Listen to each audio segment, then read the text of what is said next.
What's going on, everyone? It's your boy Sal G here with another edition of the Birds Flyby on It's a Wrap Network. As you can see, I have my esteemed panel of guests here today, ready for a big day. And everybody, before we get started, please make sure you throw up a like, share, and subscribe. You can follow that banner down below. Hit up It's a Wrap Network. We're on every media feed you got out there, your Facebook, your Twitter, your X, your what else are we on? What found YouTube? Oh yeah, if you're on YouTube too, hit that notification button too, so you can get all that hot stuff right coming into your feed here. Joined with me today is Matty B, the founder of It's a Wrap Sports. Big Al Zafiri. What's going on, brother? And What's chilling going in his on? car. It looks cold. Mike Lauro. What's going on, guys? Big day today. How are we all feeling today? What's the vibes? Are we feeling confident? Are we feeling confident in an Eagles win? Can we pull it off? Can we stop the Chiefs three-peat or the Chief Pete, as they're calling it? I'll Big start. Al. I'll start. Yeah. Listen. You should feel confident, but at the same time, it's the Chiefs. You can't look past the Chiefs. This isn't any other team. I listen. Any other team, I would say my confidence would be a little bit higher. But if I'm going by my heart and brain, the brain's telling me this is going to be a fight. There's no way around it. It might come down to what the first Super Bowl was against the former GOAT, former greatest coach, now against the current GOAT and the current greatest coach. It's going to come down to the last moment. It's going to be every play counts. Every little mistake you make is going to bite you in the butt, or every little mistake you can capitalize on from the other team is going to bring you a little closer to that championship. Sal, you were saying it earlier, and I will agree with you. I could see this game going either way, but definitely, I mean, you can never count the Chiefs out. If we start seeing any prevent defense, even if they go up 3 touchdowns on them, I'm not going to be happy. Mike, your thoughts? I like the Birds today. I'm very confident in the Birds. I think they're a better team. They're a better team. Top to bottom. And, the one narrative is, they give Mahomes all these kudos for beating Josh Allen, Lamar Jackson, Joe Burrow. Jalen didn't play, Josh Allen this year, but, he also beat the AFC's top quarterbacks this year, head to head. And, guys, I'm pretty sure you guys have been hearing this narrative all week about how Vic Fangio's defense is 0-8 against Patrick Mahomes. Well, here's a little caveat for that. 4 of those games, he had a rookie, Drew Lock, starting. His other quarterbacks consisted of Teddy Bridgewater, Joe Flacco, and Tua Tagovailoa.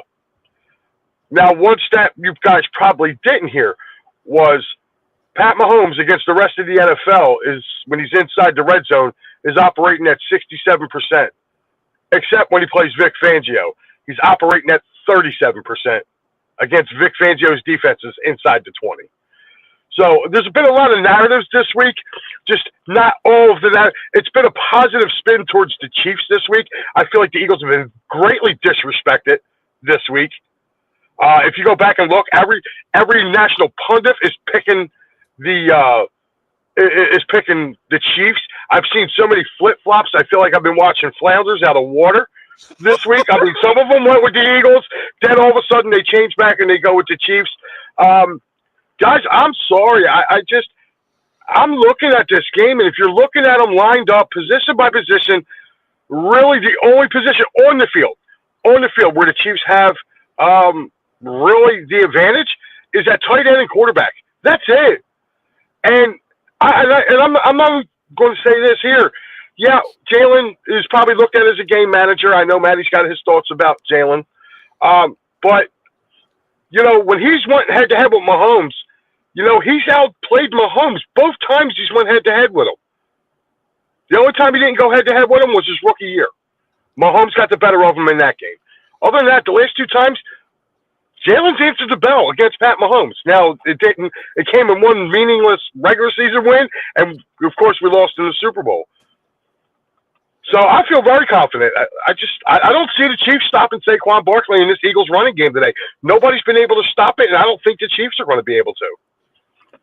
Yeah, before I turn it to Matty B here real quick, I just want to say before we got on, I was talking about the Eagles either lose by one possession, meaning if it comes down to the one possession, 7 points or less, and Pat Mahomes has the ball, yeah, I'm nervous.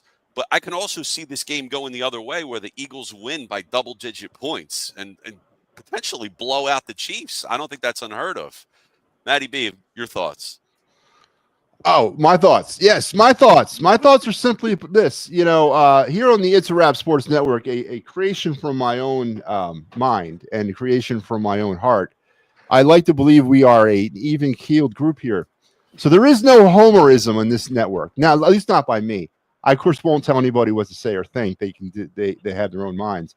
But the Kansas City Chiefs are not just going to hand over the Vince Lombardi Trophy after being back-to-back Super Bowl champions and going for a three-peat. The reason why the Eagles are getting disrespected is because the Kansas City Chiefs are going for a three-peat. That is the reason why. The Kansas City Chiefs are the better football team. They're better coached. They're better quarterbacked. The Philadelphia Eagles have played nobody all season long. Their combined record against their opponents is 20 games under 500. Everyone keeps saying, well, the Chiefs haven't seen anything like the Eagles. Well, guess what? Newsflash! The Eagles haven't seen anything like the Chiefs. All right, so I am so done with the homerism. It is driving me crazy. Thank you, sir. All right, no problem, Matty. I'm glad you got that off your chest. Hope you feel a little bit better. Told you that excitement came from somewhere. Drink some tea. All right, look, is this Eagles squad better than the 22 squad that faced the Chiefs in the Super Bowl? And could we also argue that this Chiefs team is the worst of the past 3 seasons? I don't think the Chiefs team's the best. I'll take this first because I've talked about this with people. Yes, this Eagles squad is better than the 2022 squad. I can say that. In one way, and only one way. Saquon Barkley is the only difference between the 22 squad and this squad. And we have the number. No way! No. Disagree. Just as good in 22 as they are now. I'll answer the question here. Are they better at secondary? Yes. Are they better at linebacker? No. Yes. No. All right. Tell me 2020. We lost TJ Edwards is playing just about as good as Zach Bond's playing this year. No way! No way! No way! Sorry, Matty. No, we're disagreeing on that one. TJ Edwards had a good year. He had a good year, but he wasn't up for Defensive Player of the Year that year. Zach Bond's Come on. He came in like 5th in Defensive Player of the Year voting. He lost, and he lost bad. So I don't really care if he was up for whatever he was up for. We all know, listen, the secondary and even the linebackers were a little better, but more the secondary looked better in 2022 because of the stout defensive line just getting sack after sack after sack behind Reddick, behind Brandon Graham. But the Eagles on the edge were better in 22 than they are now. Yes. I'll agree there. And they were also I think it's kind of a push if you're going with defensive tackle because we had what's his face now that's playing with the Niners. He was getting a ton of sacks for Hargrave. So I think him and Carter are kind of a wash, but definitely on the back end they're better than they were in 22. Cornerbacks, yeah, safeties. The O line is a bit of a push in my eyes. If you want to look at it, maybe same. I would even say I hate to say this, but even maybe a little touch up, like very negligible. But I mean, I love Jason Kelce. Everybody knows I'm a huge Jason Kelce fan, but I think pound for pound, athletic wise, Cam Jurgens is a better center. Maybe not from like reading a defense, play calling, play changing, communicating with his quarterback, but from physical attributes, all that kind of stuff. I like Cam Jurgens a little better at this point. But overall, I mean, you had A.J. Brown, you had Devontae Smith, so that hasn't changed. Yes, and Saquon Barkley is the biggest difference, but can we admit that the biggest difference has been the biggest difference in this year? Absolutely. I mean, even I was one of those people that I'm like, all right, listen, I think Saquon's going to be great. Don't get me wrong. I didn't know he was going to be the difference maker in going to the Super Bowl. And, the question coming into the season, would he stay healthy? Would he be able to stay healthy? Would he be able to carry it all the way through? Up until this second, he has proven that point. Outside of little, dings and, dents that everybody gets by this time of the year, he has been very healthy, playing at a rate that the question Mike said, and I'll go with Mike a little bit on this, they have been, I know you said, Matt, it's 18 games, right? They haven't let up 18 playoff games. I'm sorry, they haven't let up 100 rushing yards. I think that's going to change today. I really think that's going to change today. I think what they're going to try to do, because here's the thing is, this is here, if you're doing the comparison, you have to go into the coach thing a little bit. You have to go into like Spags and Andy versus Fangio and Kellen Moore / Nick Sirianni. You have to give the Chiefs the coaching edge on that one for sure. Spags can really throw things out there, but Spags is a smart guy too. But at the same time, he can't try to overload and stop Saquon because he's going to give it up somewhere else. And that's where I think the Eagles have a little bit of an edge in this game, is that it's going to be hard for them to spread out their defense, focus in on stopping Barkley from gashing them, or focus on an A.J. Brown and Devontae Smith and Dallas Goedert from gashing them. So that is where I think the Eagles have a little bit of the edge in this situation. And I'm not being a homer here. Like I said, my heart wants the Eagles. My mind goes this. I really have not given a prediction out to this point. I really have not, because my prediction is it's going to be down to the last second. This could be a game that everybody thinks could be a high scoring, kind of like the 2017 Patriots Eagles Super Bowl. But at the same time, they have two stout defenses. This could be a 17-14 type game. We don't know. This is one of those things. Again, I'm going Patrick Mahomes just knows how to win. There's certain we can sit here and spout stats all day, but the Chiefs and Mahomes know how to win. They know how to win. They know how to win no matter what. Like I said, if they go up 3 touchdowns, I do not want to see a prevent defense. I want to see them. The best type of distance you could put them is at the scoreboard, and just keep putting it on them. I know maybe slow it down, run the ball. That's fine. Keep it from an interception happening. But ultimately, I do not want to see a prevent defense. You got to keep the gas on the pedal, the foot on the throat. Matty B, is this the worst of the Chiefs teams? Is this the worst of the Chiefs teams? The past 3 seasons. So, they're going for the three-peat. Do you think this team is better or worse than last year's team and the year prior? Well, they won in. So here's the thing, and this is what's the enigma with me with the Chiefs has been, is that they've constantly been changing throughout the years. They went from the Tyreek Hill-driven receiver core now to the Schuster Smith and what's the guy from DeAndre Hopkins and Worthy, and they go to that. So they constantly are moving pieces around, and it's funny to me because it doesn't seem to matter, because there's a X factor, and he wears number 15. That everybody wants to listen. I'm not big. I'm not big on crowning anybody GOAT while they're still playing, and I'm not big on, especially a player like Mahomes, in terms of his experience level. I mean, he's kind of on the young side still. But how can you deny it? He is the X factor. You can stick Pat Mahomes behind any offensive line, with any wide receiver core, with any running backs, and he's going to make him a contender. He is the X factor that everybody wants to kind of say, oh, yeah, we're accounting for him. We're going to talk about him. We're going to mention him. But deep down, I don't think anybody realizes how much of an X factor this guy really is. He can take a team and literally take them across the line and win. And as long as Pat Mahomes is in a game and upright, there's a good chance the Kansas City Chiefs are going to win, regardless of who else is with them, who else is on the field with them. He elevates people's abilities to his. That is truly a superstar quarterback, and that is what we are lacking in this town. We do not have a superstar quarterback. We have an average to above average game manager who sometimes catches lightning in the bottle and plays above his head, like he did 2 weeks ago against the Commanders and earlier in the season against the Steelers. But everybody wants to talk about the 22 Super Bowl.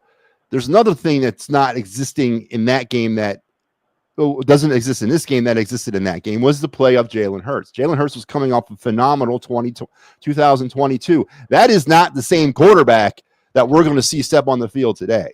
So I don't think anyone's accounting for the Jalen Hurts factor in that game, how much it was elevated for the Eagles. That quarterback doesn't exist anymore. And he's going to step on the field today, and we don't know what type of quarterback we're going to get. And obviously, Saquon Barkley is a huge part of where the Eagles and why they're here. But if somebody does figure out how to limit the damage to Saquon, and you have to put the game back on the shoulders of your quarterback, I don't think the Eagles are going to be able to beat anybody. And certainly not the Kansas City Chiefs. And your original question was, are they the worst of the three of the 3 Super Bowl years or whatever? It doesn't matter because number 15 is still there. Mike, I'll let you finish this off here. No, I'm going to say they're the worst of the 3 teams. Because 2 years ago, they had a really good defense. Last year, they kind of flipped the script and kind of had a pretty decent offense along with a good defense. This year, they got neither. And I don't care. Like, Mahomes has had a down year. You can say all you want, Matty B, about, he puts a cape on and he wins. Guess what? That team this year is averaging 17.8 points a game. All right? There's nothing superior about Pat Mahomes right now. They got here. Yes, they're playing good fundamental football. Their defense is around the middle of the pack. I'm sorry. And the reason why they haven't given up over 100 yards is because James Cook and Joe Mixon their teams, respectively, started running the ball late. If you look at both second halves of both of those games, they gave up 74 and 86 yards, respectively, to those 2 backs. What do you think is going to happen when our line goes against that defense and they start running the ball? Saquon Barkley is going to eat today, and he is going to eat very well. And I disagree with you. They're not the best team in football right now. Yes, they're the defending champions, but guess what? So was the Dallas Cowboys. So was the Pittsburgh Steelers. Defending champions. Okay, 2 times. Again, so were the Cowboys, so were the 49ers, so were the Denver Broncos, and what happened to them? They all lost, and every last one of them had a better quarterback than Patrick Mahomes. So I'm not trying to hear that. I'm not going to poop on Patrick Mahomes. To me, Patrick Mahomes is the smartest quarterback in the NFL. The one thing about Pat Mahomes, which is tough, it's tough for game defenses to focus on. Patrick Mahomes isn't known as a running quarterback, but during the playoffs, he can run, he can move, he can scramble, he can make plays, he can get first downs, and yeah, he'll rush for those touchdowns and get drilled. It's not something he does in a regular season. It's kind of something he keeps in his back pocket. But that is an X factor that the Eagles I don't know how they're going to account for it, because you're not going to put a spy on Patrick Mahomes because he's not like Michael Vick. He's not Jalen Hurts the way he rushes the football. But when he runs, he makes smart decisions with the football, and he can get those first downs, and he can extend drives. So that is my fear with Patrick Mahomes is how do you game plan for him when you can't? You're not going to spy him. You're not going to waste the guy spying him, and you're not going to blitz Mahomes, right? So you're just going to play man. Are you going to stay back? How are you going to let it happen? They can't run the football with Pacheco and a Kareem Hunt. I'm not worried about that. That's not a threat at all up the middle. So you're worried about that. They're good from the 5 in. From the 5 in, they can run the football. But as far as trying to run it down the field, no. Well, Pacheco's coming back from injury. I feel like he's a really good running back. He really is a tough kid. Kareem Hunt's kind of revitalized his career out there this year a little bit. But again, I think, that all goes back to Andy Reid and his failure to run the football. This is Andy Reid going back to, 2003 and throwing the ball all over the place. That's what he's doing. And again, you got to give the Chiefs a little bit of credit, but I think it's funny. The Eagles are not getting kudos for beating teams like, the Ravens when they were talking to town and all these other teams that were also ahead of the Eagles. What are the other teams than the Ravens? What are the other teams? I mean, the Bengals just missed going in the Bengals. The other teams than the Ravens that the Eagles have beaten on their schedule that they've played on their schedule that they've beaten. That's worth. They beat the Rams. They beat the Rams twice. Were they not a playoff team? The Rams were. Come on, you can't. Washington. They beat Washington. They beat Washington twice. They beat Green Bay twice. Steelers. There's four playoff teams right there. Steelers were frauds in my eyes. I mean, I'm not. Yeah, the Eagles' opponents were 20 games under 500 this year. They were collectively 20 games under 500.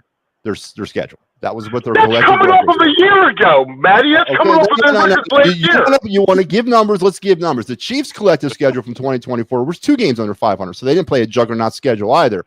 But 2 games and 20 games, a little bit of disparity. That's my thing.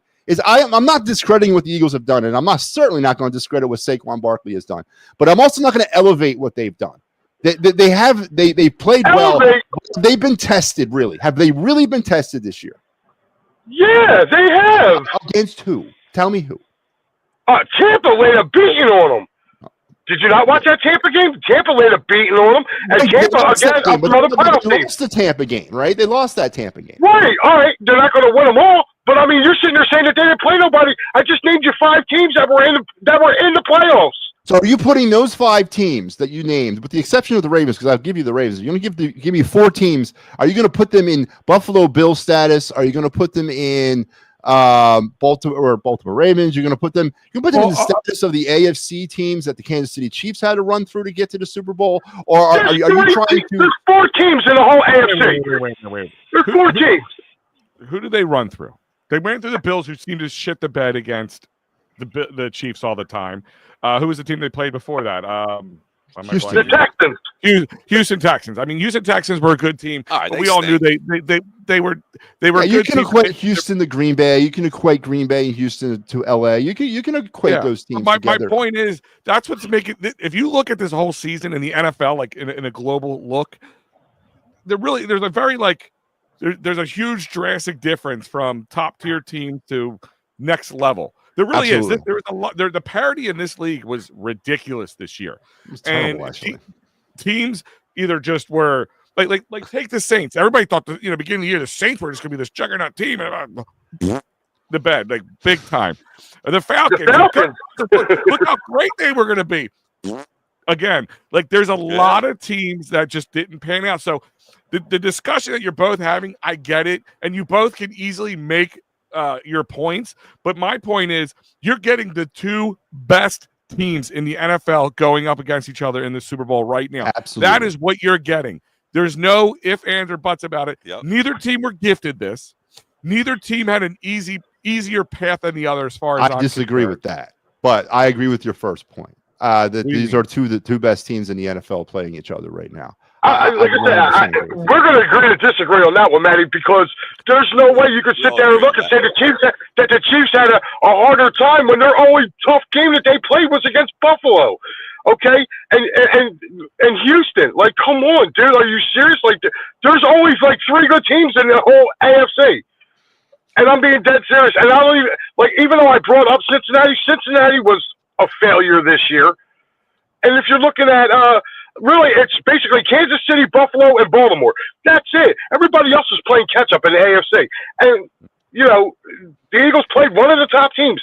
We didn't have Buffalo on our schedule this year. We will next year, along with Kansas City. So we'll definitely get a better chance. Detroit also fell apart a little bit, too. I mean, they had injuries. Washington played above where they were at the time. Detroit played down. Decided to run the ball a little less at one point, which just showed some fear on them. Listen, we could sit here all day and bang our heads against the wall. Whose path was easier or not? Blah, blah, blah. It doesn't matter. The game is today. This is the game that we're going up against the Chiefs versus the Eagles. That's it. There's no ifs, ands, or buts. Yes, I agree with Matty B. The biggest X factor is Patrick Mahomes. The second biggest, I would say, is the coaching. I don't fear the wide receivers. D-Hop hasn't really been the D-Hop that we know. Xavier Worthy is a guy who can – he's just speed, and give him credit, has come on at the end of the season, because at the beginning of the season, he looked a little lost. Trust me, I know, man, fantasy. And then on Worthy. Good night. But, and here's the thing is go to that for a second. If you're looking at holes, like areas that you're going to watch, with real tight, you do have a great defensive a secondary in the Eagles. Don't forget, they're young. You got Cooper DeJean, you got Quinyon Mitchell. If anybody's going to expose the rookie mentality, it's going to be Spagnuolo. It's somebody who can do that. You know what I mean? Or in this case, it's not Spagnuolo. It's going to be Andy Reid. Those are the kind of things that you have to look at. Vic Fangio has not done well against Patrick Mahomes. Again, a lot of it was in Denver and stuff like that. So this is a little bit different, but The game plan and who can adjust on the fly will be the difference maker. I mean, yes, it just seems that Patrick Mahomes has a gift from the football gods who allows him to get away with that. I mean, go back to 2022. He hobbled off that field in the end of the first half, and he came back in the second half like somebody gave him a bionic knee. Like in the shot him middle up. of halftime. They shot him up. Yeah, well, with what though? You know, Toradol, I don't know. question. I don't know if it was Toradol. Human growth hormones. I don't know. Something. Yeah, something. They gave him whatever. something. Like listen. Again, going back to the stats. We could talk about stats all day, but Patrick Mahomes is a stat killer. The biggest stat that he has that shows you what he can win is his W stat. Yes, they are going for a three-peat. So does that kind of lean a little bit in the favor of the Eagles or Chiefs? Because they're three-peat, even for a team, a player as good as Patrick Mahomes, a team as good as the Chiefs, it's still one of the hardest things to grab in the NFL, especially this day and age. So listen, the narratives are there. There's narratives upon narratives upon narratives that we can sit here and all day. It's going to come down. This is going to be a slobber knocker. Now, I know, Mike, you feel that this could be, a blowout. And could it? Sure. Anything's possible. Anything's possible. If they got up on the Chiefs and just kept them in front of them at all times. But you tell me that if they're up 7 or less points and Patrick Mahomes has 30 seconds with no timeouts, you're not, clenching your butt cheeks a little bit. Of course. When we faced Brady, when Brady had the ball, I was like, they're going to lose. The Eagles are going to lose, and we ended up winning. So it's with the pick right at the end that sealed the game. Listen, the thing that changed my mind about him is when he went down the field in 13 seconds. It's like, you give a guy 13 seconds. No, Mahomes. You watch a guy take his team down. He did it a couple years ago. 13 seconds. So I mean, you got to be on your feet. Buffalo has not bounced back from that. No, just like they haven't. Kirk Cousins hasn't bounced back from the Super Bowl where Tom Brady just came back and destroyed them when they should have won that handily. I mean, that just goes to show you. Take that, for instance. Take that Super Bowl, for instance. They were at, 24, 27 points going into the half or something like that. 28-3. Huh? Yeah, Kirk Cousins wasn't the quarterback for that. That was Matt Ryan. I'm sorry. Yeah, Matt Ryan. Look at Matt Ryan. Never got better from it. Could never recover from that kind of stuff. Nope. That's the kind of things that the Chiefs and guys like Patrick Mahomes and Tom Brady can do. That's why you can't look past them. What this team has to do is what they've been doing all year long, though. That is keys of the game right now. Just blowing it out of order. I don't care. Keys of the game right now is don't change the script. Don't try to be the smartest man in the room. Listen, and judging by Eagles Nation, and I don't think the Eagles are preparing this way, and I think they're preparing to play a football game against the two-time Super Bowl champions. But Eagle Nation's going into this game with this chip on their shoulder, like we deserve something. Like the Eagles deserve some kudos in here. They don't deserve nothing. The Eagles are kudos. I don't need kudos. But no, but I'm talking about the fan base. The fan base is thinking that we need to be respected. We need to be given our proper seat at the table. No, you don't. You're here. That's all you deserve. They can earn it. They can earn that. And the rest of it, they got to earn. They got to earn it. The Chiefs are not going to just step away and be like, "Here you go. Here, take your trophy. We don't want it." We already had two. Right? Yeah, we don't need the third one. You guys can have that. But no, they're not going to do that, and they shouldn't do it. They deserve it, and the lack of disrespect. I disagree. I haven't heard disrespect from the Eagles side. I've heard disrespect, but I've heard disrespect, not so much disrespect, but like taking the Chiefs lightly. I think from a lot of the Eagle fan base, we deserve, like we belong in the same conversation with the Chiefs. We don't. We absolutely do not belong in the same conversation with the Chiefs. Chiefs are going for a three-peat. The Chiefs have beat us in the front end of that three-peat. What respect do we deserve? Nothing. We deserve an opportunity, which we got. Now we got to go take it, and the rest is history after that. But I'll take the underdog narrative. I couldn't agree more. I mean, in this sense, like, number one, this whole redemption storyline, you can't redeem losing a Super Bowl. There's just nothing you can do about it. You can't go back unless they found out somebody was doing something. They replay the game. You can't redeem the Super Bowl. Sod father. Forget all that stuff. Like. But I agree with what Matt's saying. Like, look at it. Since 2017, the Eagles have won one Super Bowl. They've been to 3 Super Bowls. The Chiefs have been to 5 and won 4, something like that. Yeah. In that time frame. So yeah, if you're sitting at the table of the NFL over the last decade, Yeah, we're towards the top of the table, but we're at the top of the table. We're not there. We're just the Chiefs are the head of the table. You can't take that away from them, and They're the that's why I can't.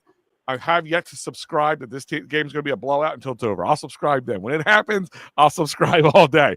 I can't marry that thought because you just can't take the Chiefs, Andy Reid, Patrick Mahomes, Spagnuolo, Chris Jones, and Humphrey. All these guys, you can't take them out and think that somehow, some way that they're just not going to be able to handle this team. You got, again, it's the unmovable object, the unstoppable object versus the unmovable force, or whatever the unstoppable force, whatever it is. I got that is the scenario. That is what we're going up against. And that's why I'm saying, if you're not even an Eagles fan or a Chiefs fan, if you're just like, I don't want to see Patrick Mahomes win, or I don't want to see the Eagles win because I don't like Philadelphia, the one thing you're going to get today is entertained. You're going to get a hell of a football game. If everybody comes and plays their best, you're going to get one hell of a football game. And it's whoever blinks first. It'll be whoever blinks first will lose at that point. Mike, I'm gonna give this to you. I think this game is a matchup between the defensive units of both clubs, and you have them. The Chiefs are led by Steve Spagnuolo, and the Eagles led by Vic Fangio. What will Spags dial up for Jalen Hurts to try and throw him off his game? You know, Jalen Hurts has been playing clean football all throughout the playoffs. No turnovers, no fumbles, no picks. Clean football. What will Spags dial up for Jalen Hurts to try and throw him off rhythm, off his game? I believe you're going to see a lot of third down blitzes if they come on, if they obvious passing downs on second down. You're going to see Spags dial up the blitz. I think Spags will be bringing pressure. The only problem is when you bring pressure, you leave those wide receivers one-on-one, and I think Dallas Goedert's going to have a big game today. I don't see anybody on that Chiefs defense that's going to be able to stick with him. I really, truly don't. They've been giving up huge numbers to tight ends. They've also been giving up huge numbers to the slot wide receiver. So therefore, either, if you throw Smitty in the slot, Smitty could have a big day today. We watched Mac Hollins 2 weeks ago they torched this Kansas City defense. Mac this is what I'm saying. Like, I like Spagnuolo. He came from us. He's won 4 Super Bowls. 2 with Kansas City, 2 with the Giants. He's a good coordinator. But again, like this year, I'm not sold on this Chiefs defense. Karlaftis is going to be on an island. Okay, he's going to be going head to head with Lane Johnson or Mailata. Chris Jones is going to be going head to head with either Mailata or Lane Johnson. Well, Jones will move around. They'll slide him. Well, they do. They that's what I'm saying. They flip sides, but they're good players. But again, this is what I'm saying. This Chiefs defense hasn't gone up against an offensive line like this all year, and I saw with my own eyes what basically their defense was giving up on the ground. And with this Eagles offensive line, I'm sorry, no. Saquon's going to eat, and he's going to eat real good today. And as far as you flip it on the other side, this is all I'm going to say. They took their Pro Bowl guard, Joe Thuney, and stuck him out at left tackle. Who's done well, though. I mean, give him credit. He has. But they are really susceptible up the middle. And where's Jalen Carter play? Right in the middle. And as great as Patrick Mahomes is, just go back and look at that Tampa Super Bowl when Vita Vea and Kalijah Kancey were both coming in on him. He had no time. And that's how you beat Patrick Mahomes. You don't give him time. And if he ain't got time to throw the ball today, they're not going to, and it's not like they take real deep shots anyway. They do intermediate. They dink and dunk down the field. They don't take the big shot unless it's there. Matty B, can you see this game being decided by defense, low-scoring affair? Steve Spagnuolo or Vic Fangio? Who would you prefer? So I want to counter Mike's comment about Sure, yeah. Dallas Goedert. First of all, in order for Dallas Goedert to eat, the Eagles would have to actually throw the ball to the middle of the field. They don't do that. for the season. Just so some numbers here for you, Mike. For the season, Jalen Hurts attempted 300. For the season, Jalen Hurts attempted 361 passes, and only 48 of them went to the middle of the field. So that was an average of 7.5% of the Eagle passing offense was driven through the middle of the field. But they run the football in the middle of the out. field all the time. So far through the playoffs, Jalen Hurts has attempted 20 passes and only actually put 5 to the middle of the field. That was last week against the Commanders. 2 weeks ago. So I get what you're saying, but you got to throw the ball to the middle of the field. Eagles won't allow Jalen Hurts to throw the ball to the middle of the field because he has a tendency to turn the ball over when he does that. That's why they won't let him throw the ball to the middle of the field. So the Dallas Goedert big day maybe happen, maybe not, but it's not. And then sending him to slot receiver. In the middle of the field, though. You can't throw the football to the slot receiver. Typically in the middle of the field, that's where you hit the slot receiver, the quick hitters. They don't run those plays because they don't trust Jalen Hurts to get the ball through those tight windows. Don't be mad at me. Be mad at the numbers. They don't do it. And so I got to kind of put that to bed. As far as your original question. The numbers. Can we get that T-shirt made up? As far as the original question, do I think this is going to be a defensive struggle? Is that what you're asking there, Sal? Defensive battle. Do you have a preference coordinator? Do you think one has a greater edge over the other?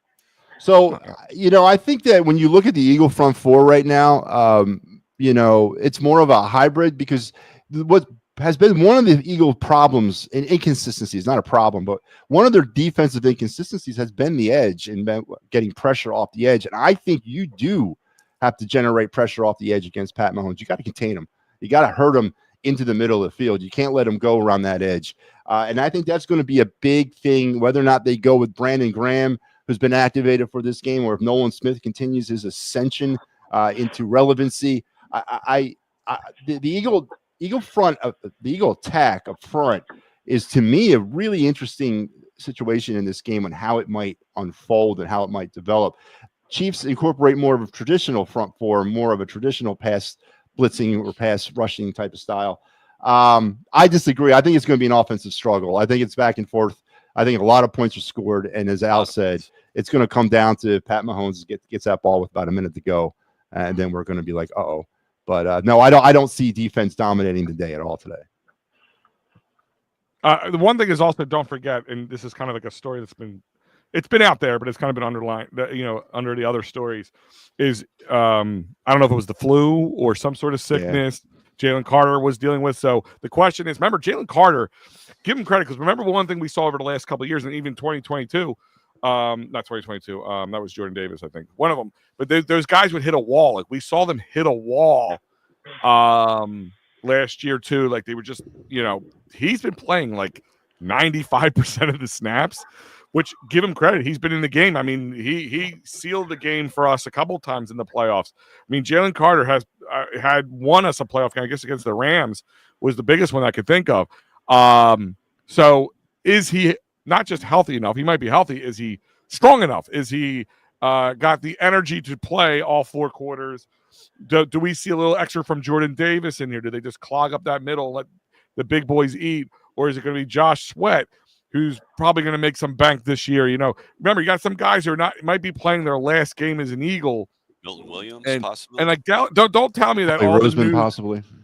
Yeah, okay, relax. You say Howie Roseman? What's in that can? The THC infused. But no, but like my point is like, you got like Dallas Goedert. Tell me there's no coincidence that he came on because he was injured twice. The conversation started being had, is this his last year? He can't stay healthy, blah, blah, blah. Don't tell me he's not putting on a show, A, for the Eagles, and B, for the next team that gets him, because he wants to make some money on his last contract, most likely.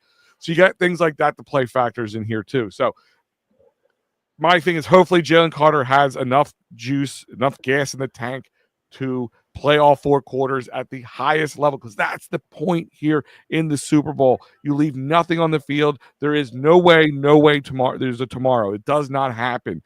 And that's what makes the Chiefs dangerous, because they, even when they're not playing and having a great year, these are the moments they live for. So now you got guys like Jalen Carter, who come from big schools, who've come from national championships, Devontae Smith. All these guys have played in big moments. So that is a plus side, but it hasn't been the Super Bowl, so it's time will tell. Time will tell, but the team has, we talk about the Chiefs' ability to win, right? We talk about they can win no matter what, just even if the game just seems completely hopeless for them, they seem to still pull out wins. But also on the same factor, like I said, these two teams are so evenly close in my eyes, is the Eagles. No matter what narrative has come out for them, your coach sucks, we're going to fire him. Jalen's not a good enough quarterback, he needs to go. It is what's his face? Kellen Moore, and there's another one. Tell me this doesn't feel like 2022 again with the whole, we're going to play in the city that this guy's going to coach for in the following year. Like, tell me, how do we get a tampering for the last one, but not for this one? It boggles my mind, but I'm getting off track here. But just a lot of these similarities come through, but this team has played loose. Like they are they might not be the Chiefs status, Matty B, but their brain isn't telling them that, and that's what, in my eyes, makes a winner. When there's really no fear out there. You're respecting the guy in front of you, but not fearing him. There is a difference. In my eye, a winner is the one holding the trophy at the end. True. But you have to have that winner's mentality to go into the game to have that. If you go in there, oh my God, it's Patrick Mahomes. Oh my God, it's Chris Jones. Oh my God, you got to play. You can pull that up all you want. There's no excuses here. I've made one excuse yet. What I'm telling you is this team has a winning mentality, and they need that, especially going against the two-time defending champions in the Kansas City Chiefs. Excuse Emporium's closed, pal. There ain't no excuses today. I hope it's closed. I hope it stays closed for at least the next week. I hope win, lose, or draw. I don't hear refs. I don't hear. I don't hear the sound system at the Superdome. I don't hear the crud. I don't hear any of that as an excuse of why they might not have won. It's the crawfish. It is crawfish season. Listen, guys, Brandon Graham is back, and he's supposedly coming back like 2 to 3 months earlier than expected. Now, I got to imagine this is more than just a dress rehearsal, a feel-good story, inspirational for the team. They're not going to waste a roster spot in the Super Bowl on a guy if he can't play. What do you expect out of Brandon Graham, and is he going to fire up this Eagles defense and team? Well, I got another question. Is it a mistake to activate him? Is it a mistake to upset the secret sauce or turn over the apple cart of the way these younger players have sort of kind of infused themselves into the rotation? Jalix Hunt, to a lesser extent, Jeremiah Trotter Jr. I know he's not an edge guy, but and then the rise of Nolan Smith is probably the biggest part here. Is that a mistake to activate him to kind of upset that? I'll answer this. I don't think it's a mistake to activate him. I would think it would be a mistake if you give him a lot more play time than he deserves. I mean, I don't think you really lose anything. If Brandon Graham coming back and he's healthy and in shape to play, and he's your number 3 option, I'm okay with that. I'm okay with that. If you're telling me he's going to come in and he's going to take, a bunch of plays away from these guys, but again, like how nice is it to have the luxury of saying if the moment becomes too big for a Jalix Hunt, or Nolan Smith, that you have a guy like BG who has been in that moment, who has caused a play to win this team its first Super Bowl. It would be apropos that he goes out winning another Super Bowl on the hands of Brandon Graham.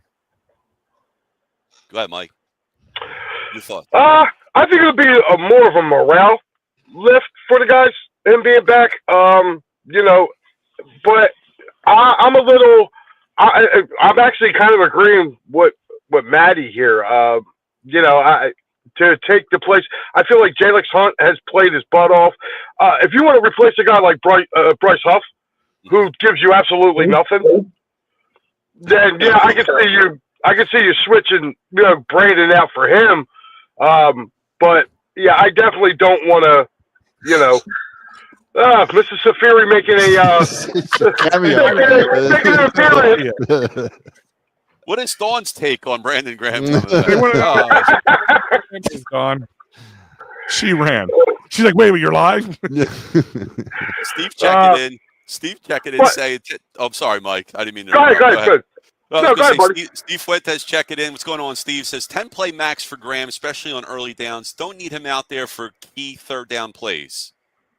I agree with that. He's going to get some play. I mean, they're not activating him just for show. It's not just to suit up and wave a flag. He's got to be able to play. You put him on special teams? If he plays the scenario of break in case of an emergency, I mean, that's the best kind of fire extinguisher you can have in your back pocket. Yeah. I mean, again, I think he does come from a morale standpoint. He's there. I think he plays, and I wouldn't say you wouldn't see him on many. Like, I wouldn't say you wouldn't see him in any third down plays. But you might see him out there on some key plays, some key moments that they need. So it really, listen, they're gonna probably test him a little bit more in the beginning, and if they think he can handle it, that might mean it'll spell a little bit more game time for him in the beginning, at the end of the game. But ultimately, you know, if the other guys are doing their job, no, it's absolutely unnecessary to play him much at all. I got a question for you guys. Does Bryce Huff get a tackle in this game? He'll be the hero of Super Bowl. MVP, Super Bowl MVP. Wouldn't that be something? What's the odds on that one there, Mike? I don't know, but I'm about to go look and just throw a buck on it just for, giggles. I'll tell you right now, I'll run up and down naked up and down my own street if that happens. That's how crazy that would be. Does that count if he's playing special teams? Does the tackle there count with that? I mean, or does it have to be on a MVP? Calm down. I'd say one tackle. Oh man, that is just so funny, man. I want to get into Sirianni now. I want to talk about Sirianni, and during this year, there was a lot of debate, especially prior to the bye week. They were 2-2. A lot of people like me were doing the Office Space. Hey Nick, what would you say that you do here? What was his job? And, because you have Vic Fangio coaching the defense, you have Kellen Moore coaching the offense. What was Nick's job? And it came to me, and I realized that Nick is very important to this team. He is the glue holding this team together. He's built culture around this team. He's made these players believe, maybe believe even playing better than they actually are, playing above their physical, mental capacities. I just think that Nick is doing a good job, really giving a shit about his players. Would you say Nick Sirianni is the Matty B of the Philadelphia Eagles? Maybe not everybody loves him. Maybe not everybody always agrees with what he says. Wow. But he is the glue that keeps it all together. Is that a good way of putting in Nick Sirianni? I can't disagree. That analogy might hold that. Yes, Nick Sirianni. Yeah. Matty B of NFL coaches. Because Matty was about to tear him apart. No, listen.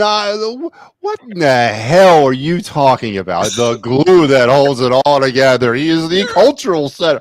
Listen, man, I want to be a head football coach. That's what he's here to do. Come on, Sal. What is he? A shaman? A guru? You start wearing flowing robes on the sidelines? I mean, I want a head football coach here, man. He's doing something. There's a secret sauce. Wait, hold on. Is he doing his job as a head coach? Yes. Answer that question, yes or no. I'm a Matty B to answer the question. Me? Is he doing the job as a head coach? Yes. Okay, well, what's the definition of a head coach then? The traditional definition of a head coach? Is that what we're talking about? Well, overall managing everything, making sure every part's working together, right? Mm-hmm. Like we don't know what he actually is doing. That's the thing. We don't know what he's doing on those sidelines. We don't know if he's what exactly he's involved in with that team. But I am going to give him credit to one thing. They're not running the Kellen Moore playbook because Jalen Hurts can't run that playbook. So they have created this Moriarty playbook in order for Jalen Hurts to successfully run the offense. So I will give him credit there. But other than that, he yells at the fans. Okay, I don't know if that's a traditional role of a player.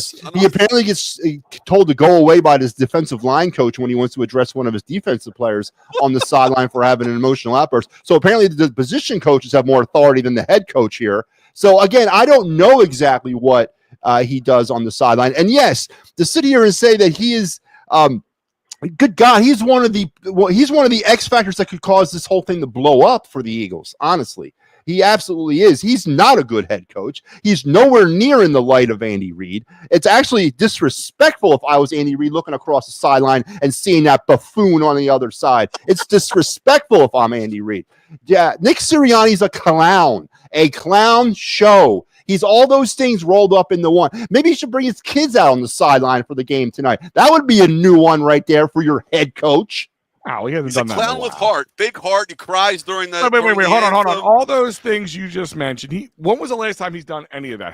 Can you not agree with this statement from Steve that he has not matured since a lot of the stuff you just talked about?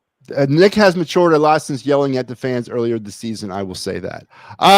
No, I will not agree because I don't think he's been put in the position to have to actually degrade down to that immature level because the team has been playing well. So there is something to that. But I can sit here with it. When it's 80 degrees and sunny, I could be the most pleasant person in the world. But when it's 30 degrees and snowing and winds that are 50 miles an hour, can I be pleasant then? That's the measure of a man right there. So when the chips are down, I don't know. Honestly, I don't trust Nick Sirianni when the chips are down. I don't trust him to make that decision when the chips are down. I don't think he's a good head coach at all. He's a clown. He's a freaking clown show. Would Mike, you you've say always he's liked the Rex Grossman of coaches? The Rex Grossman of coaches. The Rex Grossman of coaches.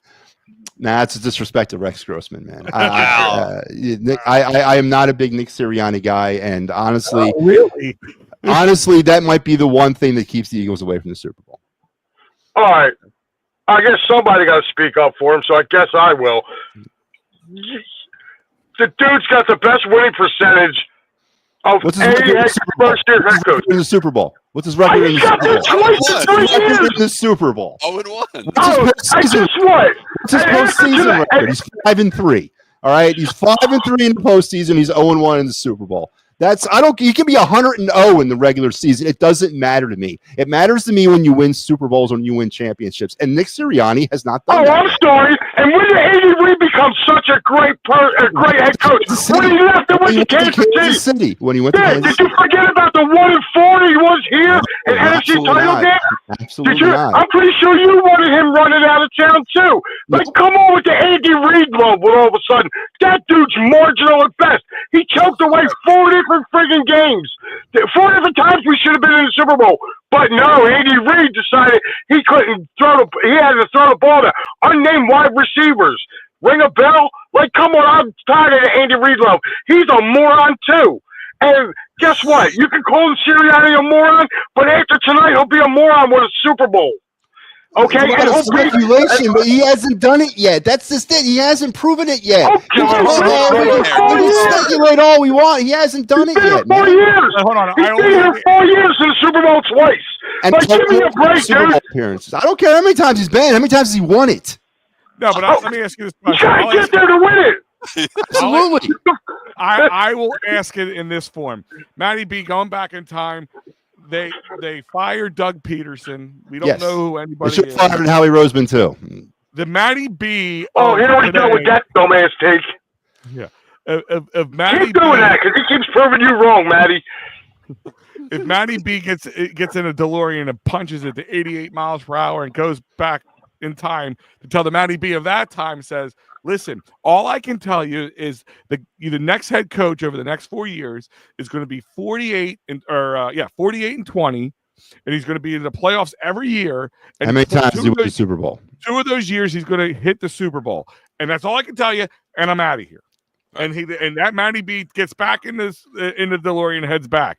Are you signing up for that, Matty B? It's a real cryptic message Matty that my B's future self gave paradise. me about not winning Super Bowls by just Hey, saying that he's going to be hey, in 2 listen. Super Bowls. Fine, It would be futuristic me to Fine, kick his ass, man. it's me now going back in time just to mess with you, and then the question is, would you sign up? I would want more information about the Super Bowls.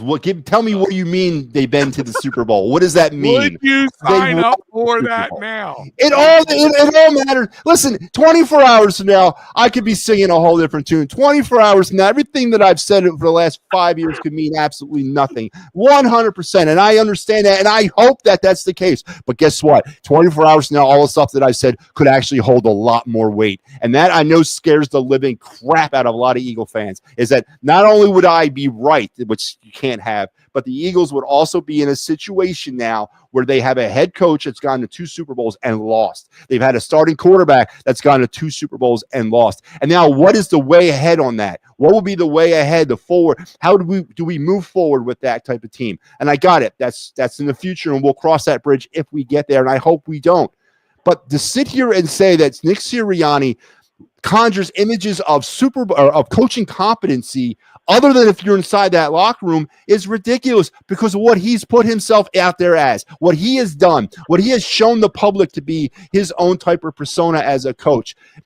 Mike, you're right. Listen, I'm not going to sit here. Andy Reid, I was on the same train with that too when Andy Reid constantly was failing throughout his time in Philadelphia. But I didn't really want him out of here. I honestly didn't. But here's the thing. And Nick Sirianni might go the route of Terry Francona and Andy Reid. Leave here, go to a next job, and win about 20 Super Bowls. That might be the thing. That's the Philly thing to do, and I understand that as well. But here's the thing. Right now, as we sit here, this is a huge crossroads for this organization. It's a huge crossroads for this organization today, and a lot is going to be dictated about what this team is next season. Based on what happens today. All right, Maddie. Listen, and also I want to add onto that real quick before we move on. But you know, we've mentioned it before. You're going up against Patrick Mahomes. You know, you like to put a current player who's current in GOAT status. But if he wins today, I mean, I think he's pretty much in there. He's sealing his deal a little bit. But you know, we've seen this a lot. We're really good players, really good coaches, really good teams couldn't get over the hump of the championship. I mean, Buffalo fans lived that for 4 straight years at one point. But go back to the 90s when Michael Jordan was in the NBA. How many teams should have won champions? How many players should have rings that they don't have? Because unfortunately, there's one guy standing in their way. So doesn't make those guys, in my eyes, lesser players. There was just one guy that was that much better in front of them that made it hard. Same thing with Kobe and the Lakers in the early 2000s. I mean, most likely the Sixers would have a championship in the early 2000s if it wasn't for having to go up against Kobe. There's just different things that come in front. That's why those teams are dynasties. That's why their teams are dynasties, and it's absolutely true. But to sit here and say that Nick Sirianni or Jalen Hurts, these guys aren't good players because of all that, is a little asinine. I'm looking for the concrete evidence. I want the proof. I want the proof in the trophies. I want the proofs in the parades. That's all I've ever asked. So if they win tonight, you're going to walk away and say, no, of course not. I'm going to find out, I'm going to blame the refs, or I'm going to blame. You're going to say I want 3 more champions. I'm going to blame all that stuff. You're going to want 3 more championships. No, I got a network to run here, man. I got narratives to drive. I can't just walk away. What are you talking about, man? I need to know. I'm going to start with you. Can the Eagles Super Bowl win be tainted in any way? If they win, could you still make up? Maddie will find it. Maddie will find it. Come on. Maddie will find a way. He'll find a way. If they find a way to win tonight, tainted. What, in terms of like a call from a ref or? No. I'm saying so. The Eagles win, but Hurts throws less than 200 yards passing, and you're going to say, well, Hurts still hasn't proven that he is more than a game manager. He's just a guy. We don't know what he's going to do next year with Kellen Moore being gone. Like, is there anything that the Eagles could do to win where you say, that's a fluke or something? Like, will you give them their credit? No, because it doesn't matter at this point. It's a 1-game season right now. Literally a 1-game season. Whatever you got to do to win this 1 game is all that you have to do. As far as what 2025 is going to look like, now, do they have to figure out how to get more out of their offense? Because I don't think Saquon's rushing for 25,000 yards next year. I don't think he's doing that. So they got to find a way to get more out of that offense. They do. When you have 2 of the best wide receivers in the league, and they're not getting, and you're not putting 55 points up on the board. There's something to that. Matt, you asked me a question earlier in this year at one point, like halfway through the season, maybe a little further down. You asked me a simple question was, is it Super Bowl or bust? Is it all win or bust? The answer is, just because of Saquon, is it's win or bust. This is a bust if they lose today. I'm sorry, it is. Mm-hmm. It is a bust if they lose today, because I agree with you. The odds of Saquon coming out and putting up another 2,000+ yard year. I'm not saying he can't do it, but it's very never been done though. Yeah. I actually listen to this, guys, and this is if Howie would do this, I would be completely 100% back on Team Howie. Well, you can't. Makes me cringe to say that, but You got the X. if he does, let me float this by you. If they win or if they lose today, what would you think about trading Saquon in the offseason in some sort of Herschel Walker type trade where you get like 8 or 9 first-round picks over the next 3 years in order to kind of rebuild your team? Would you be willing to entertain something like that? Because, I mean, if you're going to sell Saquon, this would be the year to do it. Sure. And, you know, he's only got 2 years left on that contract, and who knows what he's going to have. Is he going to be a DeMarco Murray next year? Is it going to completely fall off a cliff for him? So going, and I'm talking like that Herschel Walker type trade, that franchise altering trade for the Cowboys back in the early 90s, like multiple first round picks over multiple years. Would you be interested in doing that? If the Eagles lose this game, yes, because I don't know what else you got to do to win. I mean, we've just had like the greatest running back season for an Eagles player, one of the 9th best rushing seasons ever in the history of the NFL. If we can't win with a healthy dose of Saquon Barkley, I don't know how you can run it back next year. Now, if we win it all this year, I think I want to run it back. But if the formula doesn't work and we can't beat the Chiefs with this Saquon Barkley, I would entertain it. So I will actually disagree with part of that, Sal. I'll flip-flop it for you. If they win this week or today, I would actually feel more comfortable selling them versus losing and shipping them out. Because you know what? We have all talked about it. The one thing I think all 4 of us have not denied is that this season was a baby of Saquon Barkley. If it wasn't for Saquon, could have been a little bit of a less of a lackluster season. You know what I mean? Sure. What about you, Mike? What do you think? I would love it if he did that, Matty. If you're able to get multiple years of first-round picks from somebody, hell yeah. And I mean, I don't care either which way. If you're able to do that and get multiple first-round picks, yeah, do it. I mean, because you're right. On my show, Steve brought that up, so that's why he's putting that down there. Oh, you're welcome. Yeah, I mean, listen, and you know what? That's really, if you go back and look at it, you got to remember something, dude. He had a lot of carries at Penn State because he was the man there. He had a lot of carries with the Giants because he was the man there. And he pretty much had a ton of carries this year with the Birds. So, yeah, I mean, like, if you're a betting guy, you're not going to bet that he's going to get another 2,000 yards going into next year. It's more going to be like a DeMarco Murray type of situation than it would be, him continuing on. So, yeah, if they do win, I think either which way, if they win or they lose, if you get a chance to grab a whole bunch of draft picks for him, you know, hey, Saquon, it was been real, dude, but this is the NFL. You've now been traded to the Browns. Yeah. Have a good one. Yeah. I mean, how could you not, like, entertain that? The like Kirk Cousins ran Brown. That's where I'm going. That is my hot take for the NFL offseason. Kirk Cousins is going to Cleveland? To Cleveland Browns. That's my hot take. My hot take is Myles Garrett will be an Eagle.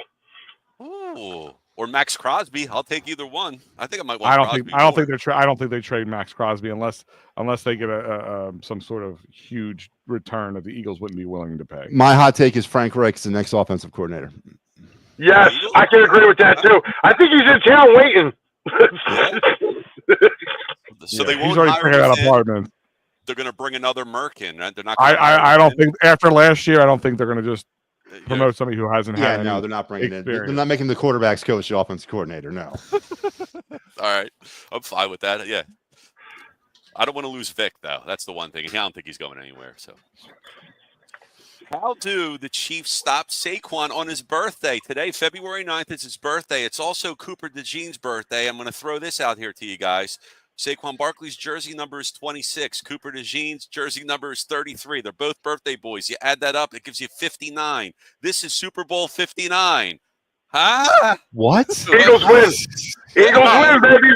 Turn the show off. Over. See you post game. Jesus Christ. That's the formula. Yes. Yes. 26 plus 33. Birthday boys. Super Bowl 59. It all adds up. Right? Well, listen. How do the Chiefs stop Saquon? I don't think they do. I think Saquon is going to get his. It's a matter of limiting. How much does he get in your eyes? If you're picking the stats right now, what are you saying? $120. Touchdowns and No, he rushing. goes over 100. He breaks it. $120 and Breaks. $120 and 2 touchdowns. But it's not going to be what I'm putting the Saquon bet in does. now. I'm putting the bet in now. Hold on one second. It's not, in my opinion, it's not so much what Saquon does. It's how much they can kind of just limit the damage to Saquon. And that's where it's really going to No come home down runs. to for me. There's two very main factors in this game for me. It's the limiting Saquon and it's the turnover battle. The Eagles go into this game not having turned the football over in the entire playoffs. Yep. They've also coming into this game having forced 10 turnovers in the playoffs, 20 turnovers over the last. If you go back into the regular season over the last 6 games, the Eagles have forced 20 friggin' turnovers. That is the reason why they are in this situation right here. And Super Bowl's won. It's Mike Kaepernick's birthday. Oh, it is. There's another one. There we There go. you go. There we That's go. up. The Super stars Bowl are is aligned, won. Matty guys. B, anything you say just went out the window. Patrick Mahomes just got explosive diarrhea. Apparently, somehow it's happening. Well, that means Carson Wentz is going to come in and lead him to victory. That would be a story from hell. Listen. Can I just say That would be a story. that if there's some alternate universe that happens, I kind of would love to see that just to laugh a little bit, but then come back here to reality. Like that would be the only way it happens. So How could you live with that? Say Saquon or Pat Mahomes crumples his knee on the 3rd offensive play of the game. Carson Wentz comes in, throws for 355, 4 touchdowns, and leads the. I mean, would that be worse than losing a Super Bowl? no, Steve, what would happen is if it it would be. It would be absolutely. It would be the worst way of losing the Super Bowl. I mean, you could lose by 1,000 points to Patrick Mahomes, and that still wouldn't be as bad.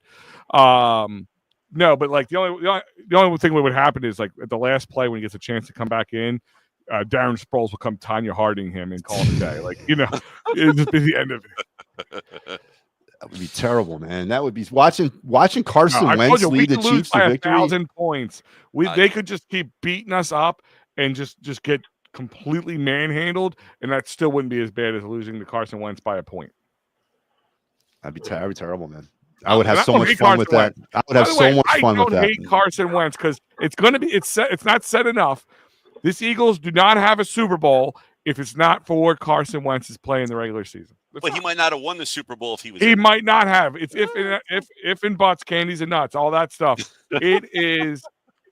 But they will not. They would not win the Super Bowl. They were on a tear. He was MVP status at that point. If he didn't get injured, got to give the devil his due because we give Matty B his due enough. We can give this devil a due. It is. We do not have a Super Bowl victory to talk about if it's not for Carson Wentz. But Carson Wentz is softer than Sharman. I think. No. Carson Wentz is mentally weak. Sure. He's mentally weak. There's a difference. He's mentally weak. He allowed his own personal feelings. How dare you be better than me? How dare you guys want to win? We all heard about him like cheering against the Eagles, getting upset when the Eagles were doing well in 2017 because they won it without him. We saw how he acted. We see how his career had led him. If it wasn't for his weakness mentally, he'd probably be in the NFL playing very well. Christ, could still be an Eagle for all we know right now. I mean, 4 teams or 5 teams in 5 years. I mean, it tells you a lot there. So it does. There's a lot of comments here, guys. And if you haven't already, everybody's watching, tuning in to It's a Wrap Network, the Birds Flyby pregame show for the Super Bowl. Please give us a like, share, and subscribe. Make sure you do that so you can help the network out, help that algorithm out. I don't know how those algorithms work on the social media networks, but you got to hit like buttons. You got to hit notification buttons. You got to comment, you subscribe, and you do all that stuff, and it helps us. All the interwebs. Yeah, You're on the interwebs. guys out too, because all this hot content will get out to you, and you're going to know when it's happening. So as our march to 100 subscribers on YouTube continues, we're up to 50 now. So all right, we're getting there. We picked up one today. Listen, I'll take it. I'll take it. There you go. Comments here. Let's read these. All right, here I got your nooms. Cooper is the massive X factor here. He can cover Kelsey on his own. My concern is Xavier Worthy or Hollywood Brown getting loose deep on Mahomes' scramble. This is true. I mean, but that's what Matt was talking about earlier. Like that's the ability, or actually, yeah, I think it was Matt. He has this ability to play up when he's, when he has the moments, and the moments come, and he just doesn't. He just has that factor, man. This is not a excuse employing him. There's just certain guys that are born with this ability to win. Winning. It's just it's so natural. As much as you farting, it's as easy as them to do that. Like that's just that easy for them, and that's what makes Patrick Mahomes really good. I mean, you can't we haven't really discussed much about Travis Kelce today. I know he's kind of not been the Travis Oh, Kelce. he'll propose. I have a dollar on that. He's going to propose. He proposes if he loses, or only And if he let's wins? talk about the real stuff. I mean, he's had a really good playoffs. He's sort of stepped it back up. Are we being fools not to kind of still talk about Travis Kelce? I mean, he's still a very viable part of the Chiefs' offense, right? No, he'll get his tonight. No. Listen, Travis Kelce is still good, and again, kind of like Patrick Mahomes, these guys seem to step it up. Like, he hasn't had the greatest season. I mean, we've heard this for the last couple of seasons. Travis Kelce isn't the same. Travis Kelce isn't the same. But when it comes to these moments, he tends to step it up. So he's a factor you have to worry about. He plays big in big games, and this could be the last game of his career. He has dropped hints of retirement this past week, so it could be his last game. Win or lose, I got a feeling if they lose, he retires. If he wins, he wants to go for the four-peat and be a part of this thing, I'm assuming. So, but we'll see. I don't know, man. I think he's done after this. He's got so much money out there waiting for him. He's got a when he retires, millionaire girlfirlriend. Yeah, I mean, not only that. He can marry Taylor Swift. He can move to Pennsylvania, be close to his brother, and he can become Eagle fan. He can become an Eagles fan. I mean, he likes being over here anyway. He's always over here. Yeah, he's always over here. Travis is always over here. He's always over here. Always. Okay. Nice. Yeah, don't they do that thing in the summer down the shore? They do the little the celebrity bartending thing.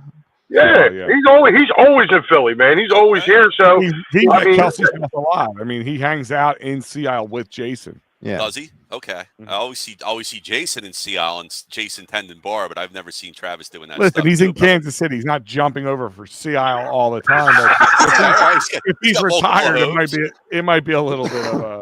Why not? Sea Isle is the jewel of the Mid Atlantic. Whatever. It's whatever Mrs. Swift decides. Steve's saying Chiefs play from behind the line of scrimmage so much, so as long as the Eagles D can gang tackle the way they have all season, they can limit those big bigs from Worthy and Brown. Yeah, I agree. Now, listen, you brought it up earlier, Al, and I think it was you, about Quinyon and Cooper DeJean. They are, I think, also really important to the Eagles' success here today. And they've never played at this level. I don't know how many times Quinyon Mitchell has thrown down in an NCAA championship game playing for Toledo. And I know Cooper's out there, or DeJean's played in Iowa in the Big Ten and what have you, but this is a big moment for them. They've never quite been on this stage before either. Now, I don't think that enough's being talked about with that. Do you tell? I think if Pat Mahomes, I think Andy Reid, they're going to test him. I think you're going to see Quinyon get tested early in this game just to see how he kind of reacts. By the way, news is kind of breaking, not the crazy breaking news, but Eagles OC Kellen Moore is planning to finalize the deal with the Saints as early as Monday. Why would that break today? Why would that break hours before the Super Bowl? That's my problem with this. They really need to change the situation. Listen. Yeah, you shouldn't court during Super Bowl week. Right? Does it give the coaches of the good teams a disadvantage in the offseason? Sure, but guess what? That's the advantage of going to a Super Bowl, that, there's a plus minuses to everything. So I think they need to change this. This needs to be changed significantly. Like, it's scary that this keeps happening. That's, like I said, you talk about, adding up the numbers, it's 59. Let's add up these numbers. They play in Arizona. They lose in Arizona. Their D coordinator goes to HC of Arizona. Now they're playing in New Orleans, and their offensive coordinator is there. Like, everybody knows this. If I know this, the whole team knows this. Tell me this doesn't get in their minds a little bit. This is the kind of crap that pisses me off. This is the kind of crap. I ain't worried, bulletin board material, all that stuff it helps. Trust me. I've been in locker rooms. It helps. But this is the kind of shit that, can distract anybody. And like I said, it's a minute change in anything can cause any of these towers to topple. And this is the kind of crap that the NFL needs to get on and change immediately. So what? You can't negotiate with the new head coach regardless if you make the playoffs. You don't make the playoffs until after the Super Bowl? There should be no coaching changes until the Super Bowl is over. Yeah, they should just you can talk and you can do all your interviews, but you can't you shouldn't be able to interview any coach who's currently active coaching.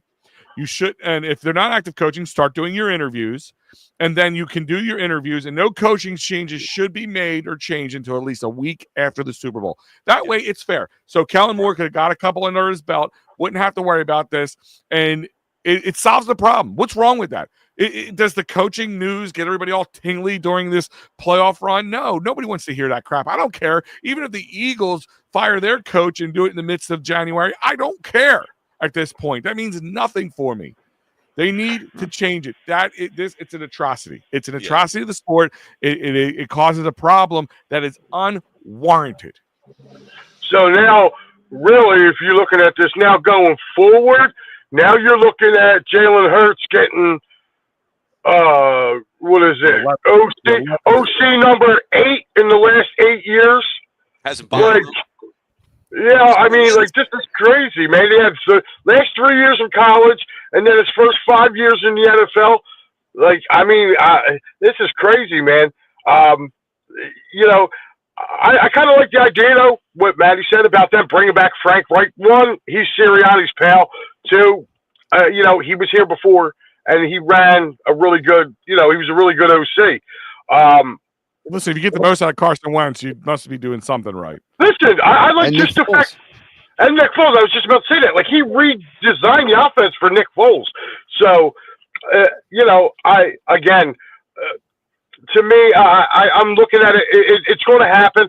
The one team that it doesn't happen to is the Chiefs. Like, they always seem to hang on to their guys, with the exception of, you know, what's his name? Spags is like Fangio. He don't want to go anywhere. Yeah, he's happy. And what was his name? Who was it? The Enemy? Who just The Enemy. The Enemy. I don't even know what. There was something going on behind the scenes with him that nobody in the NFL wanted to deal with. Maybe it was a head case. I don't know. An asshole or something. I don't know. He just went from OC to OC, and now he's not even in the league. I think he's in college. No, right? he just came back. He signed. He's with somebody. Yeah, but he's back. He's got like a lesser role. He's like a running back coach or something. Would you take the Enemy as an offensive coordinator if you're the Eagles, or it depends on how? I mean. I talk about Sirianni and being the glue and building that culture. If the Enemy is a detriment to that culture, you don't want somebody like that there. If he's toxic, I don't know his situation. I don't know, man. He had his chance last year in Washington, man, and like I felt like he kind of fell on his face in Washington because you know, like he was there with coach for the Bears. That is ridiculous. How do you go from winning Super Bowls with the Kansas City Chiefs? Then he went to the Commanders, right? He was there for a short time, 2023. Then he was in UCLA, and now he was assistant head coach and offensive coordinator at UCLA. He can't get over the hump. Something's just not right. That's weird. So I know we're getting off on a tangent here, but that is a weird factor. Yeah. Sorry. That's all right. Michael Kaepernick bringing up there's some scandal, and I don't really know much about this either. I heard about it. I don't know what the deal is with some Catholic church in New Orleans. I don't know how the Saints are involved in that and what it is, but if is it kind of ironic that the Saints are involved with the Catholic church scandal? Like, I mean, it's a little of all the teams in the NFL, it's a little ironic at this point. Let me step out of the way of that lightning bolt. And Steve's saying Kellen Moore just became the scapegoat if they lose. I mean, I guess no, it's going to be a topic. I mean, in my eyes, listen, you want to go out. He's not going to change his game plan now. Is it a little bit of distraction so you're not getting 1,000% of him going over game tape like he would? Yeah, that's where it comes in there. But they didn't lose because Jonathan Gannon was going to become the coach. But he was a scapegoat when they lost. Oh, he was a scapegoat. Listen, there's going to be storyline after storyline. Was it Jalen? Was it him? What was Vic Fangio? If they let up a lot of points, a fraud. There's going to be a lot of things. But yes, you're absolutely right. A lot of stories here too. Yeah. No, story upon story. I'm about to tell you guys something that maybe you guys might remember, might not. You know, if the Eagles win the Super Bowl, James Bradbury gets a ring. He's still on this team. True. Yeah, he was put on the 6 to 8 week IR back in August, and apparently he's still on the damn IR. I don't know how he ended up the longest 6 to 8 week injury ever in the NFL. I was reading that the other day. As a matter of fact, I think our boy Joe put it up. Your old partner Al, he put it up, and I was sitting there reading it, and I was going, Man, I forgot all about that dude. I forgot he was even on this team. That's how he saved money from the cap hit for not cutting him in the beginning Not of the season. cutting He him. stuck him on IR all year somehow. Sometimes it makes Yeah, sense. he's got sometimes. phantom injuries. Reich has been the pass happy guy. I thought Doug resigned the O.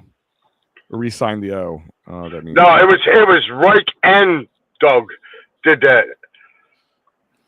Mike's jumping here. The NFL needs to implement the new rule that the OC and DC, when signed to a team, should have to stay with that 2 to 3 years before. I disagree with that. No, you can't do that. You can't stop guys from moving up in their careers. I mean, if a guy's good, he's good. Like, Paid. I mean, look at Detroit, man. They had their Ben? Who was their OC? Ben Johnson and Aaron Glenn. Yeah, I mean Ben Johnson, like he could have left a couple of years now, and he decided to stay because he thought he could win it. After this year, I guess maybe he got a bad taste in his mouth. He says, "I'm going to move on before this gets worse." Whatever the reason his thought is, I don't think that they should be able to move on after a year. You can't stop guys from moving up. I mean, you could try to pay him off. Be like, listen, I'll give you more money. I'll pay you more than our head coach if you want me to. I just want you to stay here. But if there's an ability to move up, listen, you don't become you don't become a coordinator of any sort in the NFL without wanting to become a head coach. Most people, I'd imagine. Win or lose, Nick Sirianni gets a contract extension, right? I mean, there's no way he doesn't, right? Win or lose. Fired if they lose. Win or lose. Matty B wants 4 more years. you would fire him, Matty, if they don't win today. You'd fire Nick. That's and I've been thinking about this over the last few weeks. Is that unfortunately there's no way you can justify firing him after this season, and that's unfortunate because that means another year. And I don't know if you guys looked at the 2025 schedule yet, and I know that's not something we should be looking at right now. But that 2,000 yards is going to be a real. It is not going to be like this year. That road schedule is something. It's a brutal schedule. It's brutal, especially that road schedule. And unfortunately, we're going to get another year. I mean, they're going to run it back. They're going to run it back next year, win or lose. I firmly believe that. And unfortunately, that just to me means, listen, they didn't sign Zach Bond to a contract extension, right? No, they never did that. They never gave Zach Bond his extension. So why would they offer to him?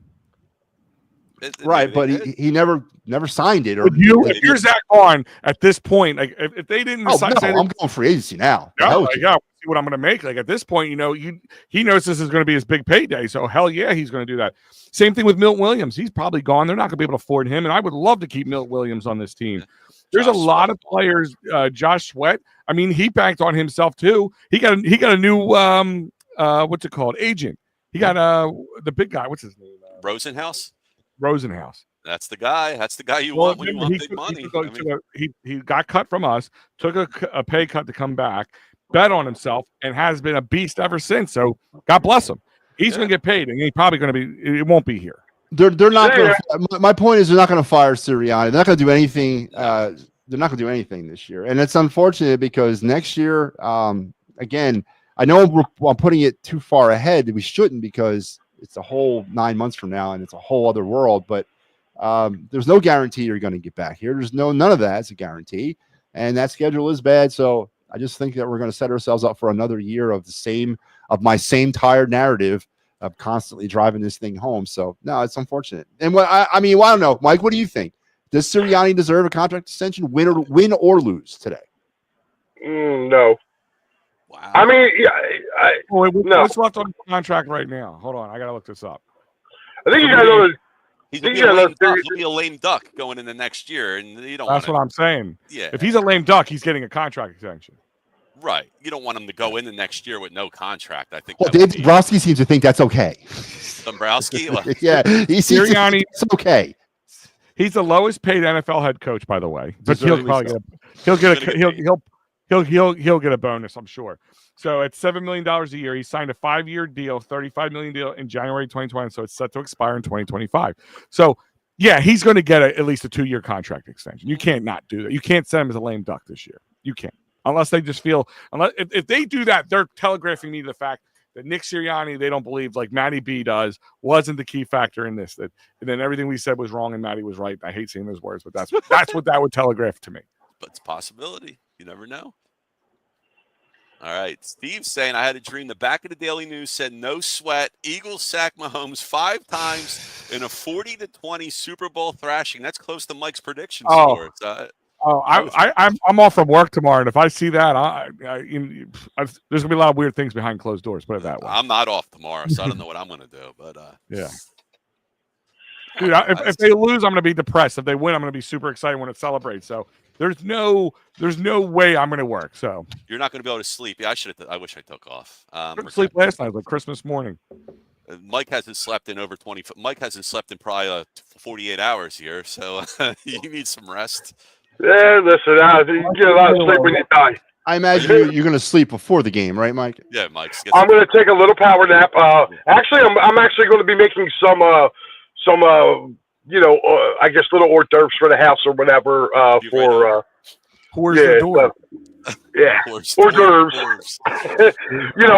bowl. But I might sneak in a little power nap there in for like 45 minutes or so. No. State work's never done. We got Storm of the Century coming in on Tuesday. So. Oh, jeez. And Matty B, he works his own hours. I think I don't know if you're off, you're working. I do what I want. I haven't decided whether I want to work Monday or not. Well, actually, what Matty B does, it's actually the biggest day of the year after Super Bowl with the Eagles in it. He goes around and collects the souls of all the people who sold it to him for an Eagles win. Listen.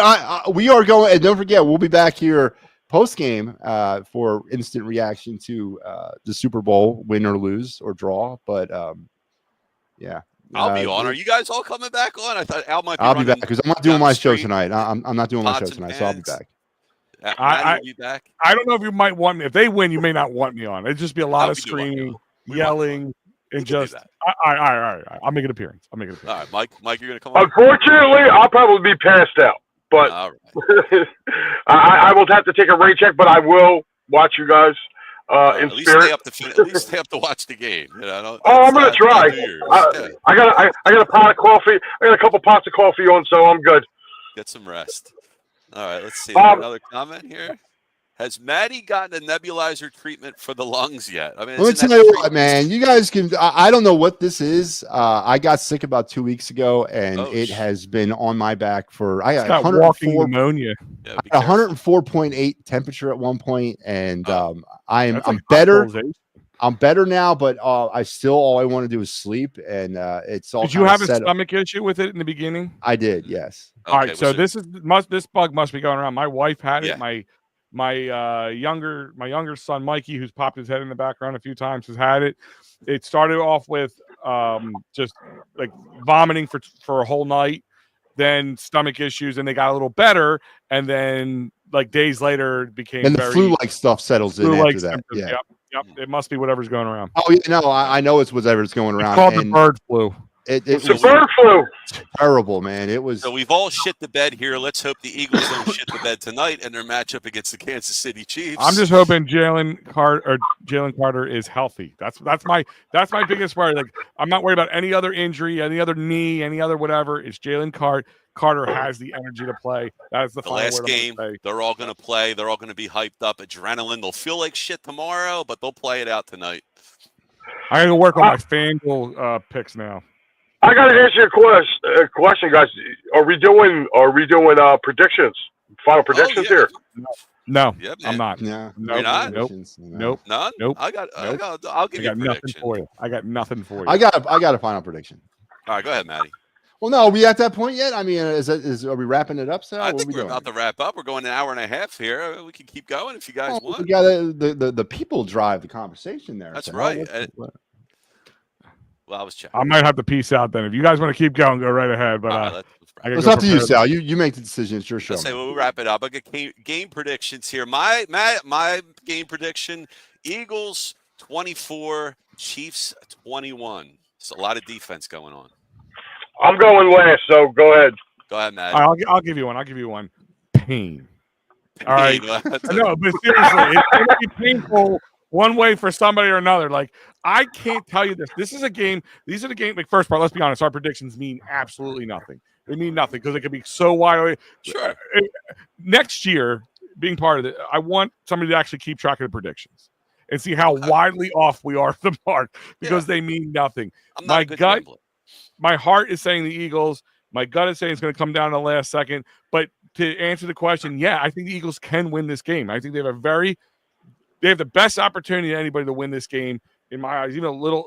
The only thing is the Patrick Mahomes factor does play a little bit into it. If it wasn't for the Patrick Mahomes factor, I'd say hand down Eagles. So what was the prediction? What's your prediction is pain. It's pain. Pain. No score. Okay. That's all I'm giving you. All right. So my turn. I mentioned that throughout the show, I have doubts about certain major components of this game. I think it comes down to turnovers, and we're not giving turnovers their proper credence to the Eagles. The turnovers have really set the Eagles up for this position that they're in. I don't think they beat the Commanders 55-23 without 4 turnovers. I don't think they beat the Rams without those 2 turnovers in the snow. And I don't think they beat Green Bay without those turnovers in the wild card game. And I'm not saying that turnovers are lucky. I'm saying they forced them. That's good fundamental football, and they created those turnovers. Chiefs don't turn the football over, and they haven't. Now, whether or not the Eagles can go out there and force more turnovers will greatly dictate the way who wins this game. And if the Eagles can get 2 turnovers tonight, they win hands down. I don't think they get 2 turnovers. Vice versa. They have not turned the football over themselves yet in the playoffs. I think that streak, unfortunately, ends tonight. And that's what I think this comes down to. I think this comes down to a turnover potentially late in a back-and-forth game that's going to trading touchdown for touchdown, field goals for field goals. And I think it comes down to a late turnover. And unfortunately, 31-27, three-peat time for the Chiefs' kingdom, and Pat Mahomes is my MVP. Okay, it can certainly play out that way. That's for sure. Yeah, man. Listen, City of Philadelphia, get out the 55-gallon drums of Crisco. Grease up all the poles. This game is not even close. Yeah. Eagles defense shuts down Patrick Mahomes tonight. Birds win 41-20. They put up more than 30 points one time all year. That was last week. Guess what? The game leading into the Packers in the playoffs, the Packers didn't turn the ball over. The Rams didn't have a turnover. And the Washington Commanders didn't have a turnover. Guess what? The Eagles forced them. They're going to force Patrick Mahomes tonight, too. 41-20. Guess what? Grease the poles. We're going to Broad Street. And Matty B is going to be coming on here tomorrow apologizing to a lot of people. No, he won't. I apologize for it. Listen, I was going to hope for something. You got to hope for something. Listen, if that actually happens, that prediction, I'm going to need a 55-gallon bucket of Crisco, but I'll be greasing a different pole with that kind of prediction. If that happens, you breaking out your inner Pat Bernard over there? Oh yeah, yeah, Mike. Show me coffee. Show me coffee. if there's a 20-point differential against Kansas City and Patrick Mahomes, and they win this Super Bowl, don't tell me I'm the only one thinking that. All right. Well, listen, this is what I'm feeling for this game. They can't stop the run. And what do the Eagles do better than anybody else in the NFL? They run the ball. I don't care. Steve Spagnuolo can line up 13 guys on that line of scrimmage. They can't stop the run. It's just that plain and simple. James Cook should have had over 100 yards the last game they had. He played very well, James Cook, for the Bills last week. And Matt Collins ate them alive. Like I'm not scared of this Kansas City defense. I'm really not. And I'm sorry, their offense is just dink and dunk anymore. That's all it is. They don't take deep shots. And that Vic Fangio defense, they're going to let you come down the field. I see a whole lot. You want to prop that? Take Harrison Butker over 3 field goals because the Chiefs are going to kick a lot of field goals. Oh, yeah. We didn't talk about Jake Elliott at all today either. What's that?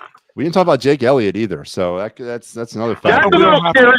That's a conversation I don't want to have. I'm letting the universe handle that one for me. What about after all the talk about Jake Elliott's the hero of the Super Bowl? That's a good point. That would be funny. That would be great. Hey, Butker hasn't been perfect either, so that could be a wash there between the two kickers because neither of them. Well, he's been better. He's been better lately. He was injured. Mm-hmm. Yeah. So is Jake. He's been better lately too. He just can't kick extra points for some reason. Watch that be the deciding factor. A 1-point loss. The bookies get it right. All right, stop! You're hurting my soul. I have to go make my FanDuel. I can go put in all my FanDuels. All right, we're gonna wrap this thing up here. We can go on forever, but a lot of guys got things to do, except me. I got things to do. What concerns me is the health of Dickerson, Jurgens, and the player's weakness of Becton. Nobody's healthy at this stage of the year, so everybody's just playing hurt. They're playing through it, and I think everybody's gonna be juiced up on adrenaline and whatever else they're shooting themselves up with. I'm not stressing. I'm not worried about anybody being hurt. Anybody? You guys worry about anybody? No. Not being Let's 100%? just play it. Let's I just said play Jalen that. Carter. Jalen Carter, you're worried about? Okay. It's the only one because sickness is a bitch. You know how that is. Yeah. And Matt Yeah. tells you about it. Like your muscles are not as strong. Your body it takes longer time to recoup than like a stretched knee or some sort of muscle tendon pull. Yeah. That's kind of what I worry about if I want to worry about any real injury. Yeah, the NOLA crud is what I'm worried about too. Is about the effects of that and how rampant did it run through the team and who's still suffering from it.